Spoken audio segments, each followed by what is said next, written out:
Would the defense have posited, if they did, that law enforcement broke her tail light to make it look like it was Karen Reed? Because under this scenario, he goes inside the house, he gets murdered, but we've already talked about how she took off. She was there for a short time, then she left with that SUV.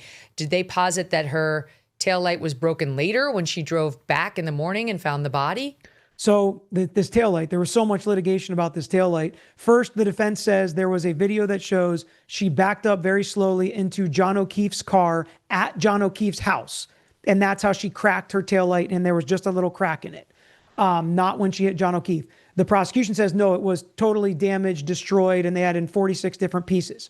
But what made the taillight so interesting is it was towed to the Sally Port, where law enforcement is. And when they tried to show when the SUV was dropped off, they showed an inverted video, a flipped video. And they were like, hey, nobody even went near this taillight. But then when you realize it's a flipped video, which they did in the middle of trial, then you realize there are people that walk by that taillight.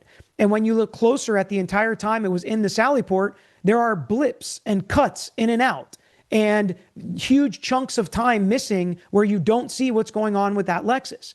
And the defense said, well, where are those chunks? And the Commonwealth says, well, it's motion activated, so it might not be there.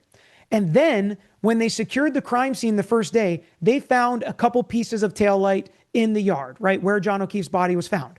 But days and weeks and months went by, and they continued to find taillight piece after taillight piece after taillight piece in this front yard that they didn't find the first time they went, the second time they went, the third time they went. They just happened to be driving by and they'd find another piece of taillight. Very sketchy, unlike just about every investigation you've probably ever seen.